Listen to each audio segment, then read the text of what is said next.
कृष्णा। ओम श्री गणेशाय नमः।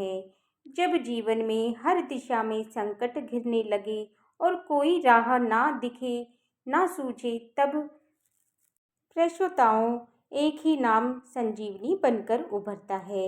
भगवान श्री गणेश का वैशाख मास के कृष्ण पक्ष की चतुर्थी को विकट संकष्टी चतुर्थी कहा जाता है, जो समस्त कष्टों और विघ्नों को हरने वाली मानी गई है।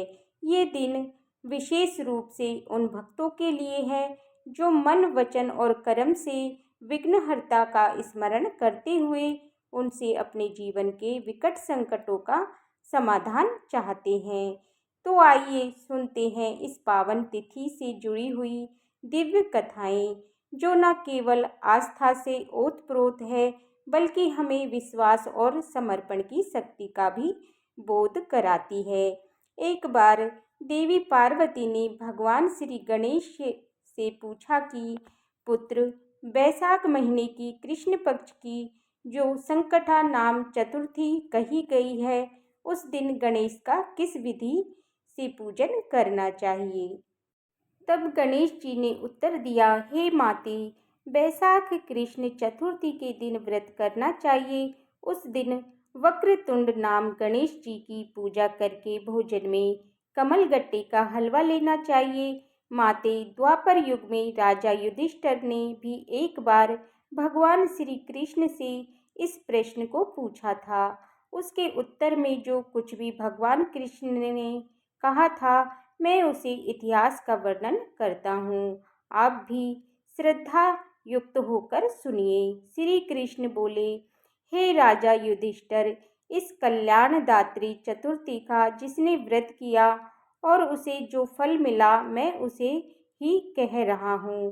प्राचीन समय में एक देवरति देवक नामक प्रतापी राजा हुए थे। जिस प्रकार आग तिनकों के समूह को जला डालती है, उसी प्रकार वे अपने शत्रुओं के विनाशक थे।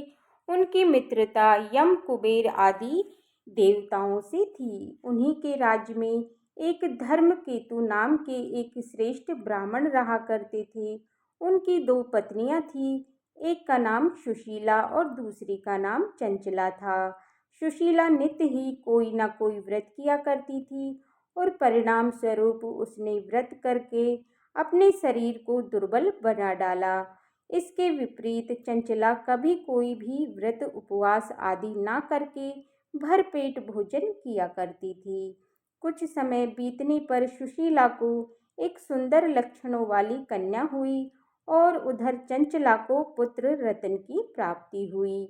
ये देखकर चंचला बार बार सुशीला को ताने देने लगी, अरे सुशीला, तूने इतना व्रत उपवास करके शरीर को जर्जर बना डाला, फिर भी तूने कमजोरी सी कन्या को जन्म दिया। मुझे देख, मैं कभी व्रत आदि के चक्कर में ना पड़कर हष्ट पुष्ट बनी हुई हूँ और वैसे ही बालक को ही मैंने उत्पन्न किया है। अपनी सौतन का व्यंग बाण सुशीला के हृदय में चुभने लगा। वह पतिव्रता विधिवत गणेश जी की उपासना करने लगी। जब सुशीला ने भक्ति भाव से संकट नाशक गणेश चतुर्थी का व्रत किया, तो एक रात्रि में वरदायक गणेश जी ने उसे दर्शन दिए और श्री गणेश जी कहने लगे, हे सुशीले, तेरी व्रत आराधना से हम अत्यंत संतुष्ट हैं। मैं तुम्हें वरदान दे रहा हूँ कि तेरी कन्या के मुख से निरंतर मोती और मूंगे झड़ते रहेंगे। हे कल्याणकारी, इसे तुम्हें सदा प्रसन्नता रहेगी और सुशीले, तुझे वेद शास्त्र व्याता एक पुत्र भी तुझे जल्दी उत्पन्न होगा। इस प्रकार का वरदान देकर गणेश जी वहीं अंतर्ध्यान हो गए। वरदान प्राप्ति के फल स्वरूप उस कन्या के मुख से सदैव मोती और मूंगा झड़ने लगे। कुछ समय के बाद सुशीला को एक पुत्र भी उत्पन्न हुआ और उसके बाद धर्मकेतु ब्राह्मण का स्वर्गवास हो गया। उनकी मृत्यु के बाद चंचला घर का सारा धन लेकर दूसरे घर में जाकर रहने लगी, परंतु सुशीला अपने पति के घर में रहकर अपने पुत्र और पुत्री का पालन पोषण करने लगी। उस कन्या के मुख से मूंगे मोती गिरने के फलस्वरूप सुशीला के पास बहुत ही कम समय में बहुत सारा धन इकट्ठा हो गया। इस कारण चंचला उससे और भी अधिक ईर्ष्या करने लगी। एक दिन हत्या करने के उद्देश्य से चंचला ने सुशीला की पुत्री को कुएं में धकेल दिया। उस कुएं में गणेश जी ने उसकी रक्षा की और वह कन्या सहकुशल अपनी माता के पास लौट आई। उस कन्या को जीवित देखकर चंचला का मन और अधिक बेचैन हो उठा। वे सोचने लगी कि जिसकी रक्षा ईश्वर करता हो उसे कौन मार सकता है। उधर सुशीला जब अपनी पुत्री को ना पाकर बहुत व्याकुल हो गई थी, तब उसने अपने सामने अपनी पुत्री को देखा। तब अत्यंत प्रसन्न हो गई। पुत्री को छाती से लगाकर उसने कहा कि श्री गणेश जी ने तुझे पुनः जीवन दिया है।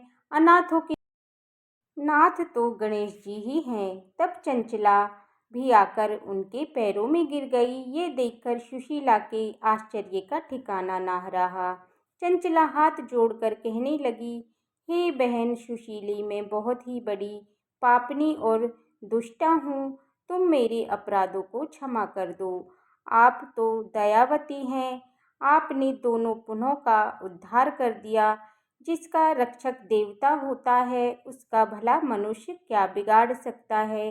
जो लोग संतों और सत्पुरुषों पर दोष देते हैं वे अपनी करनी से स्वयं ही नाश को प्राप्त हो जाते हैं।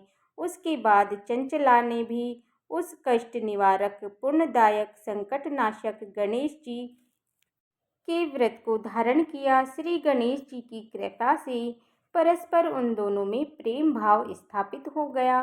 भक्तजनों, जिस पर गणेश जी की कृपा होती है उनके तो शत्रु भी मित्र बन जाते हैं। सुशीला द्वारा संकटनाशक गणेश चतुर्थी व्रत किए जाने के कारण ही उसकी सौतन चंचला का हृदय परिवर्तन हो गया। श्री गणेश जी अपनी माता पार्वती से कहते हैं, हे माते, इस प्रकार पूर्व काल का पूरा वृतांत मैंने आपको सुना दिया। इस लोक में इससे श्रेष्ठ विघ्न नाशक से कोई दूसरा व्रत ही नहीं है। श्री कृष्ण कहते हैं कि हे धर्मराज, आप भी विधि पूर्वक गणेश जी का उत्तम व्रत कीजिए। इसके करने से आपकी शत्रुओं का नाश होगा तथा अष्ट सिद्धियां तथा नवनिधियां आपके सामने करबद्ध होकर खड़ी रहेंगी। हे धर्मराज युधिष्ठिर, आपने अपने भाइयों और धर्मपत्नी और माता सहित इस व्रत को अवश्य धारण कीजिए। इससे थोड़े ही समय में आप अपने राज्य को प्राप्त कर लेंगे। तब भगवान श्री गणेश जी की के मुख से संकष्टी गणेश चतुर्थी व्रत का महात्म सुनकर धर्मराज युधिष्ठिर ने भी परिवार सहित इस व्रत को धारण किया। तो प्रेम से बोलिए श्री गणेशाय नमः।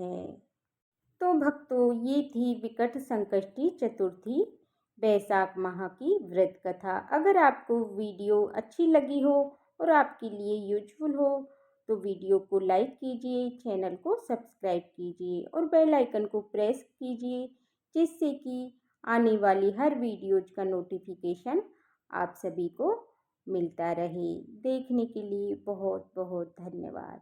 सभी को राधे राधे। जय श्री कृष्णा।